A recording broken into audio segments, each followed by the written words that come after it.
ശ്രുതി, നമ്മുടെ പാർലമെൻറ്റ് ഇപ്പോൾ സെഷനിലാണ്. വർഷകാല സമ്മേളനമാണ്. വളരെ പ്രധാനപ്പെട്ട സെഷനാണ്. നിർണായകമായ ബില്ലുകൾ അവതരിപ്പിക്കപ്പെടുന്നുണ്ട്. അതും ഹോം മിനിസ്ട്രിയുടെ തന്നെ പല ബില്ലുകളും അവതരിപ്പിക്കുന്നുണ്ട്. ആ സമയത്തൊന്നും ആഭ്യന്തര വകുപ്പ് മന്ത്രി ഇല്ല. 16ാമത്തെ ദിവസവും സഭ പ്രവർത്തിക്കുന്നത് പ്രധാനമന്ത്രിയുടെ വാക്ക് കേൾക്കാതെ, ആഭ്യന്തര വകുപ്പ് മന്ത്രിയുടെ സാന്നിധ്യമില്ലാതെയാണ്. നമുക്ക് രാജ്യസഭാ ചെയർമാൻ പോലും പറഞ്ഞു, സഭയുടെ വികാരം നിങ്ങൾ ആഭ്യന്തര വകുപ്പ് മന്ത്രിയെ അറിയിക്കണം. ഇപ്പോഴും സഭയിലെത്തിയിട്ടില്ല ആഭ്യന്തരമന്ത്രി. ഇന്നിപ്പോൾ വിചിത്രമായ വാദം കിരൺ റിജിജു പറയുകയാണ്. സഭയിൽ അമിത്ഷാ വരും, പക്ഷേ നിങ്ങൾ വിമർശിക്കരുത്, നിങ്ങൾ ബഹളമുണ്ടാക്കരുത് എന്ന വിചിത്രവാദമാണ്. പാർലമെൻറ്റിലുള്ള അവഹേളനമാണോ ഈ തുടർച്ചയായി വിട്ടു നൽകൽ? പാർലമെന്റിനോട് മാത്രമല്ല, ജനങ്ങളോടുള്ള അവഹേളനമാണ്, ജനാധിപത്യത്തെ അവഹേളിക്കലാണ്. അതായത് ഇപ്പോൾ ജൂലൈ 20-നാണ് സഭ സമ്മേളിക്കാൻ തുടങ്ങിയത്. ജൂലൈ 21-നാണ് പാർലമെന്റിന് മുന്നിലേക്ക് CJPയുടെ പ്രതിഷേധമുണ്ടായത്. ആ പ്രതിഷേധത്തിൽ പെല്ലറ്റ് ആക്രമണം ഉണ്ടാകുന്നു, ആണിയടിച്ച ലാത്തി കൊണ്ടുള്ള ആക്രമണം ഉണ്ടാകുന്നു, വിദ്യാർത്ഥികൾ, ചെറിയ കുട്ടികളടക്കമുള്ളവരെ മർദ്ദിക്കുന്നു. സ്കൂൾ വിദ്യാർത്ഥികളടക്കം ഈ പ്രതിഷേധത്തിന് പിന്തുണയുമായി എത്തിയവരെ എങ്ങനെയാണ് തല്ലിച്ചതെന്നും വിദ്യാർത്ഥികളുടെ മുഖത്തടിച്ചതും ശരീരത്തിൽ ലാത്തി കൊണ്ട് കുത്തിയതടക്കമുള്ള ദൃശ്യങ്ങളൊക്കെ നമ്മൾ കണ്ടതാണ്. അപ്പോൾ ഇത്രയും ക്രൂരമായ നടപടിക്ക് ആര് ഉത്തരവിട്ടു എന്നൊരു പ്രധാനപ്പെട്ട ചോദ്യമാണ് പ്രതിപക്ഷം ഉന്നയിച്ചത്. അത് ഇന്ന് ദ ഹിന്ദുവിൽ രാഹുൽ ഗാന്ധി ലേഖനം എഴുതിയിട്ടുണ്ട്. അതിൽ ചോദിക്കുന്ന 2 പ്രധാനപ്പെട്ട കാര്യങ്ങളാണ്. ആഭ്യന്തരമന്ത്രി മറുപടി പറയേണ്ട കാര്യങ്ങൾ. ഈ ആക്രമണത്തിന് ഉത്തരവിട്ടത് ആഭ്യന്തരമന്ത്രിയാണ്. കാരണം ദില്ലി പോലീസാണല്ലോ, നേരെ ആഭ്യന്തരമന്ത്രിക്ക് കീഴിലാണ്. അഥവാ അല്ല എങ്കിൽ, ഒരു പോലീസ് ഉദ്യോഗസ്ഥൻ സ്വന്തം നിലയ്ക്ക് നടത്തിയ ആക്രമണമാണെങ്കിൽ അവിടെയും ആഭ്യന്തരമന്ത്രിയുടെ വീഴ്ചയും കെടുകാര്യസ്ഥതയും കഴിവില്ലായ്മയും വ്യക്തമാവുകയാണ്. അപ്പോൾ രണ്ടിലൊന്ന് സംഭവിച്ചിട്ടുണ്ട്. ഒന്നുകിൽ ആഭ്യന്തരമന്ത്രി ഉത്തരവിട്ടിരിക്കുന്നു, അതല്ല എങ്കിൽ ആഭ്യന്തരമന്ത്രിയെ വകവയ്ക്കാതെ ഒരു പോലീസ് ഉദ്യോഗസ്ഥൻ ആ തരത്തിൽ ആക്രമണത്തിന് ഉത്തരവിട്ടിരിക്കുന്നു. രണ്ടിലായും ആഭ്യന്തരമന്ത്രി മറുപടി പറയേണ്ടതുണ്ട്. നമുക്കറിയാം, എല്ലാ പാർലമെന്റ് സമ്മേളനങ്ങൾക്ക് മുന്നത്തെ ദിവസവും ആദ്യ ദിവസം പ്രധാനമന്ത്രി പുറത്തു നിന്ന് മാധ്യമങ്ങളെ ഒന്ന് കാണും. അതാണ് ആകെ മാധ്യമങ്ങളെ നേരിട്ട് പ്രധാനമന്ത്രി കാണുന്ന ആ ദൃശ്യം.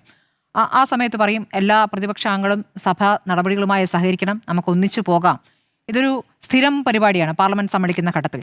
പിന്നീട് പാർലമെന്റ് സമ്മേളന കാലയളവിൽ, മോദി കാലത്ത് പാർലമെന്റ് സമ്മേളനങ്ങൾ എങ്ങനെയാണ് നടക്കുന്നത് നമ്മുടെ മുന്നിൽ വളരെ വ്യക്തമാണ്. പലപ്പോഴും പ്രതിപക്ഷം സഭാ നടപടികൾ തടസ്സപ്പെട്ടുകൊണ്ട് സഭയിൽ പ്രധാനപ്പെട്ട ബില്ലുകൾ പ്രതിപക്ഷമില്ലാതെ പാസ്സാക്കുന്നു. സഭ കൃത്യമായി നടത്തുന്നതിൽ പ്രതിപക്ഷം സഹകരിക്കില്ല, പ്രതിപക്ഷത്തിന്റെ വീഴ്ച കൊണ്ടാണ് എന്ന രൂപത്തിൽ സഭ വിട്ട് പ്രതിപക്ഷം ഇറങ്ങുന്നതിനെ ആ രൂപത്തിൽ പ്രതിപക്ഷത്തിനെതിരെ പറയുകയാണ് എപ്പോഴും ഭരണപക്ഷം ചെയ്തിട്ടുള്ളത്. ഇതിപ്പോൾ വിഷയം വളരെ ഗൗരവത്തിലുള്ളതാണ്. ഇത് രാജ്യമാകെ ചർച്ച ചെയ്ത വലിയൊരു പ്രതിഷേധ സമരമാണ്. ഒരു രാഷ്ട്രീയ പാർട്ടിയുടെയും പിന്തുണയില്ലാതെ, അല്ലെങ്കിൽ രാഷ്ട്രീയ പാർട്ടികൾ പിന്നീട് പിന്തുണയ്ക്കുമ്പോഴും ആദ്യഘട്ടത്തിൽ സ്വന്തം നിലയ്ക്ക് യുവാക്കൾ ഇറങ്ങി നടത്തിയ പ്രതിഷേധമാണ്. അങ്ങനെ ഒരു കോക്രോച്ച് പാർട്ടി എന്ന രൂപത്തിലേക്ക് അത് വരികയും ചെയ്തിരിക്കുന്നത്. കോക്രോച്ചുകളെന്ന് നമ്മുടെ ചീഫ് ജസ്റ്റിസ് അപമാനിച്ചതിൻ്റെ തൊട്ടു പിന്നാലെ വന്ന ഒരു പ്രതിഷേധമാണ്. ആ പ്രതിഷേധം വളർന്ന് രാജ്യമാകെ ചർച്ച ചെയ്യുന്ന വലിയ പ്രതിഷേധമായി വരുന്നത്. വളരെ പ്രധാനപ്പെട്ട ചോദ്യങ്ങളാണ് അവർ ഉന്നയിച്ചത്. നീറ്റ് പരീക്ഷയുമായി ബന്ധപ്പെട്ട് ഉന്നയിച്ച ചോദ്യങ്ങൾ, ആ ചോദ്യങ്ങൾക്ക് ഉത്തരമായോ? ഇപ്പോൾ ധർമ്മേന്ദ്ര പ്രധാൻ രാജിവെച്ചതോടുകൂടി എല്ലാ ഉത്തരവാദിത്വമായി അത് കഴിഞ്ഞിരിക്കുന്നു, ആ വിഷയം അവിടെ കഴിഞ്ഞിരിക്കുന്നു എന്ന മട്ടിൽ അതിനെ സീൽ ചെയ്യാനാണ് ഭരണപക്ഷം ശ്രമിക്കുന്നത്. പക്ഷേ നമുക്കറിയാവുന്ന പോലെ CBI നൽകിയ ചാർജ് ഷീറ്റിൽ പറഞ്ഞിരിക്കുന്ന ഗുരുതരമായ കാര്യങ്ങൾ നമ്മുടെ മുന്നിലുണ്ട്. ഈ NTA എന്ന ഈ സംവിധാനം തന്നെ, നാഷണൽ ടെസ്റ്റിംഗ് ഏജൻസി എന്ന സംവിധാനം തന്നെ എത്രത്തോളം കറപ്റ്റാണ് എന്നതിൻ്റെ തെളിവുകൾ നമ്മുടെ മുന്നിൽ വരികയാണ്. നമ്മൾ എന്താണ് വിചാരിച്ചത്? ചോദ്യപേപ്പർ ചോർച്ചയല്ല, ചോദ്യപേപ്പർ എടുത്ത് കൊടുക്കുകയാണ്. ചോദ്യപേപ്പർ ആരാണ് എടുത്തു കൊടുക്കുന്നത്? ഇതിലെ എക്സ്പേർട്സ് തന്നെയാണ്. ഈ എക്സ്പേർട്സിന് നേരിട്ടുള്ള പങ്കാളിത്തം വ്യക്തമാക്കുന്ന കാര്യമാണ് ഈ പറയുന്ന ചാർജ് ഷീറ്റിലുള്ളത്. അപ്പോൾ ഈ എക്സ്പേർട്സ് എവിടേക്കാണ്? ഈ പറയുന്ന ആരോപണവിധമായ കോച്ചിങ് സെന്ററുകളുമായി ഇവർക്കുള്ള ബന്ധം. ഈ കോച്ചിങ് സെന്ററുകളിൽ ഇവർ തന്നെ കോച്ചിങ് കൊടുക്കുന്നു, ഇവർ തന്നെ ചോദ്യപേപ്പർ അങ്ങോട്ട് കൊടുക്കുന്നു.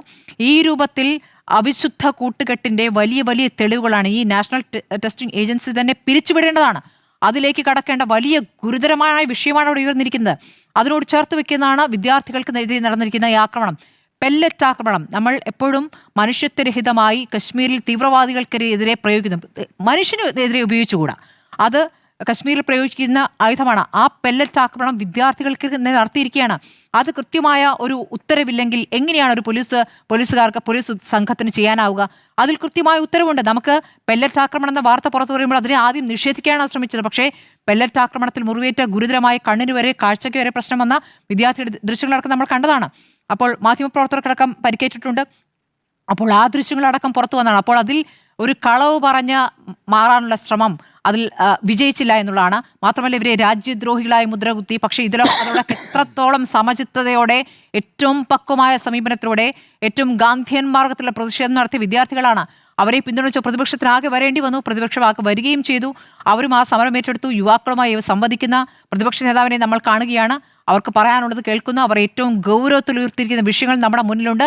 ഈ രാജ്യത്ത് ഇപ്പോൾ ഈ വിഷയം ഇപ്പോൾ ശക്തമായി ഉന്നയിച്ചിരിക്കുന്ന RSS നേതൃത്വമാണ് എന്നുള്ള പ്രധാനപ്പെട്ട ഒരു കാര്യം കൂടിയുണ്ട്.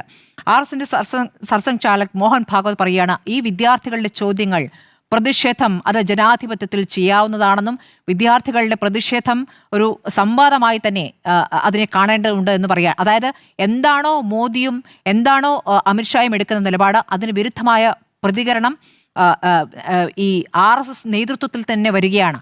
ഈ ചോദ്യങ്ങൾ ഈ ഭരിക്കുന്നവരോട്, മോദിയോടും അമിത്ഷായോടും സർസംഘചാലക് തന്നെ ചോദിക്കുകയാണ്, ഈ വിദ്യാർത്ഥി സമരത്തെ ഇങ്ങനെയാണോ നേരിടേണ്ടത്?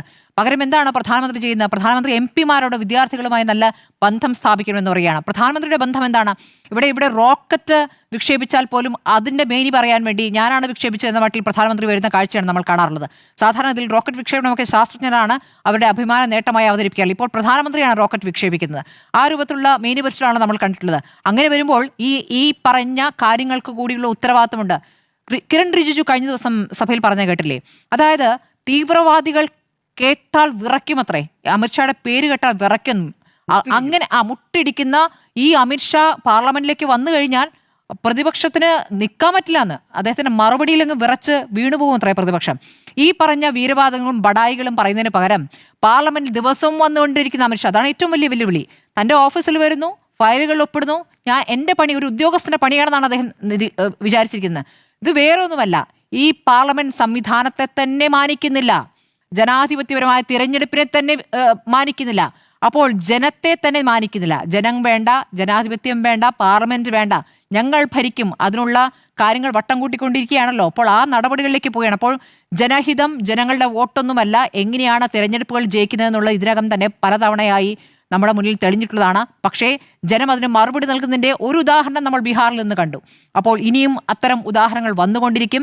ആ ചോദ്യം ഉന്നയിക്കേണ്ട ഉത്തരവാദിത്തം പ്രതിപക്ഷത്തിനുണ്ട്. പ്രതിപക്ഷം അത് ചോദിച്ചുകൊണ്ടേയിരിക്കും.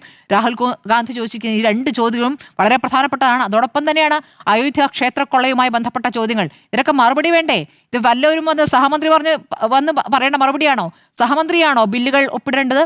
സഹമന്ത്രിയാണോ ബില്ലുകൾ അവതരിപ്പിക്കേണ്ടത്? ആഭ്യന്തരമന്ത്രി അവതരിപ്പിക്കേണ്ട ബില്ലുകൾ സഹമന്ത്രിയാണോ ചെയ്യേണ്ടത്? അപ്പോൾ ഇതൊക്കെ തന്നെ സബ് കോൺട്രാക്ട് ഏൽപ്പിച്ചുകൊണ്ട് പാർലമെന്റിൽ വന്നുപോയിക്കൊണ്ട് ജനത്തെ വെല്ലുവിളിക്കുന്ന ഈ ആഭ്യന്തരമന്ത്രിയും പ്രധാനമന്ത്രിയും പാർലമെന്റിനകത്തെത്തണം.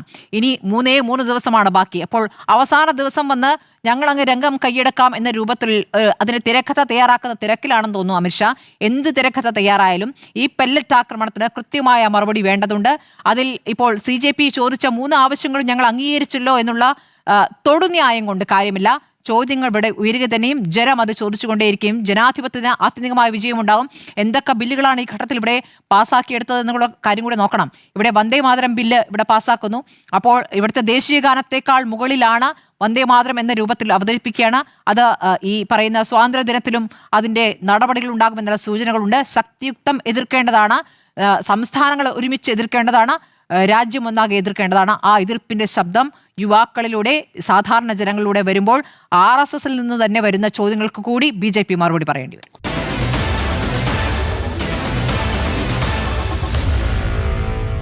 Meet the editors.